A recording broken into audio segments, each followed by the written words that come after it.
Villa Samaya 108. Naomi mengernyit. Ia langsung paham akan maksud dari tulisan itu. Sudah 3 tahun menjadi janda, tak ada suami yang menemani. Tentunya hal biologis yang ditawarkan Dev ini seharusnya cukup menarik untuk Naomi. Hanya 1 kali, setelahnya lupakan. Dev juga pastinya selalu bermain aman, seperti yang pernah ia ceritakan dulu. Tapi lagi-lagi pikiran normal Naomi bekerja. Dia menggelengkan kepalanya berkali-kali. Tidak, jangan lakukan hal bodoh, pikirnya. Kamu kenapa geleng-geleng? Tanya Wulan yang duduk di sebelah Naomi. Bukan apa-apa, sanggah Naomi langsung. Oh, Wulan hanya manggut-manggut. Setelah ini kita mau kemana? Tanyanya kemudian. Ada banyak destinasi di daerah sini. Rice Terrace, Monkey Forest, Bukit Campuhan, Museum Blanco, Goa Gajah, terserah kalian mau yang mana dulu. Aku siap jadi tour guide kalian, jelas Naomi. Rice Terrace, kita lihat pematang sawah dulu. Yang hijau-hijau mumpung masih pagi kan, tawar Angela. Boleh, jawab Naomi. Tak berselang lama, gawai milik Naomi berbunyi. Ada panggilan telepon masuk dari Jeffrey, asisten Daryl. Ya Jeff, sapa Naomi pada Jeffrey. Selamat pagi Bu, saya baru sampai di lobi hotel, ucap Jeffrey. Oh oke, apa kamu sudah sarapan? Tanya Naomi. Kebetulan belum Bu. Tadi pagi-pagi sekali saya sudah berangkat supaya sampai tepat waktu di sini. Kalau begitu dari lobi itu kamu jalan belok ke kiri lalu lurus saja lewati jembatan kecil yang ada kolam ikannya. Nah nanti kamu ketemu resto, kamu masuk, ibu tunggu di sini. Jelas Naomi. Baik Bu, jawab Jeffrey. Panggilan telepon pun disudahi. Jeffrey pun mengikuti instruksi yang dijelaskan oleh Naomi barusan. Ia melangkahkan kakinya menuju ke resto tempat khusus sarapan itu. Di depan resto, Jeffrey langsung disapa oleh perempuan cantik, pegawai di resto itu. Jeffrey langsung menjelaskan kalau mau bertemu dengan Naomi. Perempuan itu pun langsung mengantar Jeffrey untuk menuju ke tempat Naomi dan teman-temannya itu duduk. Sebelum perempuan itu pergi, tak lupa Jeffrey melambaikan tangannya sambil mengucapkan terima kasih kepada perempuan Bali itu. Cantik juga, kulitnya eksotis. Gumam Jeffrey sambil matanya terus menatap ke arah pegawai tadi yang sudah pergi menjauh itu. Jeffrey lantas mengalihkan pandangannya lagi. Kini ia langsung menyapa Naomi. Selamat pagi Bu, sapa Jeffrey pada Naomi dengan ramah. Hai Jeff, kamu langsung aja ambil sarapan ya. Bebas ambil yang mana aja, kata Naomi pada Jeffrey. Jeffrey langsung sumringah begitu mendengarnya. Tentunya Jeffrey tak akan menyia-nyiakan kesempatan ini. Apalagi ada banyak pilihan makanan di buffet itu. Ini siapa? Tanya Clara tiba-tiba pada Naomi. Jeffrey masih berdiri di dekat Naomi, belum beranjak untuk mengambil makanan. Oh, ini Jeffrey, asistennya Daryl. Dia kebetulan masih di sini sejak acara pernikahan Daryl beberapa waktu lalu. Jadi aku minta tolong pada dia untuk jadi sopir kita, supaya bisa pakai mobil yang lebih besar. Jelas Naomi. Jeffrey melempar senyuman ke arah para istri konglomerat itu, yang baginya ini adalah senyuman paling manis miliknya. Jeffrey tahu kalau Mami Daryl ini memiliki teman-teman sosialita.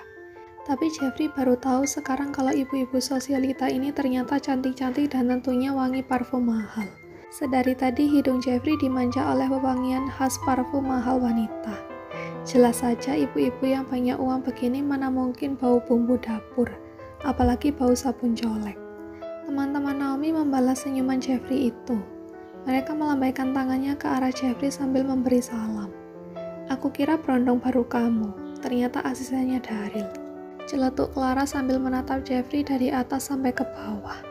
Baginya lumayan juga berondong satu ini. Jeffrey masih single. Dia bekerja keras dan tulang punggung keluarga. Siapa tahu ada yang mau dijodohkan dengan putri kalian. Sahut Naomi kemudian. Begitu mendengar kata-kata Naomi barusan, Jeffrey langsung jadi semangat. Kalau dijodohkan dengan anak konglomerat, pastinya hidup Jeffrey makin bahagia. Ih, ngapain jodohin ke anak kita? Mending sama tante langsung aja, Jeff. Tiba-tiba Rachel mengedipkan satu matanya ke arah Jeffrey. Jeffrey kaget mendapat perlakuan seperti tadi. Dari gelagatnya, Jeffrey langsung tahu kalau teman Naomi ini menunjukkan ketertarikannya pada Jeffrey. Mulai deh, ucap Naomi yang sudah paham bagaimana temannya. Padahal ucapannya yang tadi hanya sebagai pancingan saja. Siapa tahu Jeffrey memang mau dikenalkan dengan salah satu dari putri mereka. Jeffrey umur berapa? Tanya Angela tiba-tiba. Netranya tak lepas memandang Jeffrey. Jeffrey menelan salivanya dengan kesusahan. Ini pengalaman pertama diinterogasi tante-tante cantik kaya raya. Biasanya hanya asisten rumah tangga di rumah Daryl yang selalu menggodanya. Saya baru 26 tahun, Bu, jawab Jeffrey. Oh, baru 26 tahun. Berarti beda 6 tahun dengan putri saya, ucap Angela. Masih muda sekali ya, pasti legit, celetuk Rachel lagi. Kini ia memberi senyum manis ke arah Jeffrey. Hus, sudah deh, kalian gak lihat muka Jeffrey sudah tegang begitu. Naomi protes keras. Ia langsung beralih pada Jeffrey. Jeff, kamu ambil makan dulu ya, takutnya kita kesiangan, jelas Naomi. Jeffrey mengangguk. Baik, Bu. Jeffrey pun berpamitan sejenak untuk mengambil makanan dan menjauh dari kumpulan ibu-ibu sosialita itu. Kamu pasti sengaja bawa berondong buat kita kan? Selidik Rachel langsung. Terlihat jelas kalau Rachel yang paling tertarik pada Jeffrey. Naomi menggelengkan kepala. Aku nggak sengaja aja kepikiran untuk minta tolong ke dia supaya jadi sopir kita hari ini. Karena kalau sopir mertuaku pastinya sibuk mengantar mertuaku pergi. Jelas Naomi. Aku pinjam sebentar boleh? Tanya Clara langsung. Enak aja, aku duluan yang booking, jawab Rachel. Rebutan berondong deh, berondongnya mau nggak? Tanya Wulan langsung. Sama aku pasti mau, jawab Rachel sambil membusungkan dadanya. Memamerkan dua benda sakral miliknya yang pasti kencang walau kini sudah berusia 40 tahunan. Naomi geleng-geleng kepala. Di antara mereka hanya Juwita yang tampak tak tertarik dengan pembahasan berondong ini. Ia sibuk dengan layar gawai miliknya. Juwita juga telah selesai sarapan duluan. Naomi hampir seharian menemani teman-temannya untuk berjalan-jalan di daerah Ubud. Petangnya, teman-teman Naomi langsung melakukan perawatan spa sekaligus masas. Badan mereka kelelahan setelah puas berjalan-jalan. Ibu mau kemana? Gak ikut sama teman-teman ibu? Tanya Jeffrey saat melihat Naomi telah rapi dan membawa tas. Oh, saya ada urusan, jawab Naomi. Ia lantas melirik jam tangannya. Sudah hampir jam 7 malam. Kalau kamu mau pulang boleh. Nanti uangnya saya transfer lewat mobil banking. Terima kasih sudah mengantar saya juga teman-teman saya ya. Dan maaf kalau kamu sedikit risih dengan teman-teman saya tadi. Mereka cuma bercanda. Oh, baik Bu, terima kasih.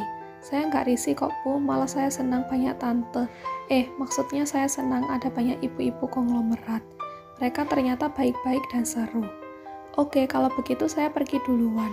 Kamu hati-hati di jalan ya, kata Naomi sebelum akhirnya pergi. Hati-hati di jalan juga, Bu, balas Jeffrey. Karena Naomi sudah pergi, jadi Jeffrey rasa tugasnya sebagai sopir hari ini telah selesai. Ia pun hendak balik juga ke rumah besar milik kakek nenek Daryl. Tapi baru beberapa langkah, salah satu teman Naomi sudah menghadangnya. Itu Rachel. Jeffrey mau kemana? Tanya Rachel. Oh, saya mau balik, Bu, jawab Jeffrey jujur. Balik kemana? Ke rumah Tuan Har, kakeknya Tuan Muda Daryl, terang Jeffrey.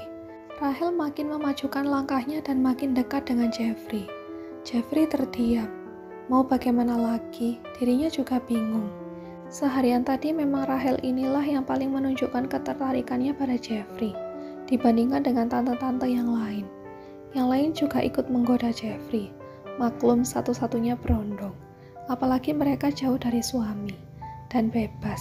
Tapi hanya Rachel yang sering mendekatkan tubuhnya pada Jeffrey, membuat Jeffrey jadi ketar-ketir. Kenapa ibu ada di sini? Apa tidak ikut spa dengan yang lain? Tanya Jeffrey kemudian. Aku sudah selesai, cuma sebentar. Tapi kalau teman-temanku sepertinya akan ambil treatment yang lebih lama, jawab Rachel. Jeffrey hanya manggut-manggut. Entah bagaimana ceritanya, tiba-tiba saja tangan Rachel sudah melingkar di lengan Jeffrey. Ikut tante yuk, bisik Rachel pelan. Jeffrey langsung merinding mendengar bisikan tadi. Jangankan badannya yang wangi parfum mahal, bau napasnya pun juga wangi. Mungkin pasta giginya juga pasta gigi mahal, pikir Jeffrey. Jeffrey berada pada kebimbangan. Kalau ditolak sayang, tapi kalau mau takut ketagihan. Melihat bentuk badan Rachel yang mirip-mirip Nikita Mirzani ini. Seketika itu otak Jeffrey langsung traveling. Dan entah kenapa kepalanya langsung mengangguk secara otomatis. Dasar Jeffrey. Tapi kita memangnya mau kemana? Tanya Jeffrey sebelum Rachel membawanya pergi. Ke kamar tante, kita cari yang enak-enak di sana. Yang enak-enak? Tanya Jeffrey memastikan. Rachel mengangguk. Ia pun menarik tangan Jeffrey menuju ke kamarnya tanpa menunggu persetujuan dari Jeffrey lagi.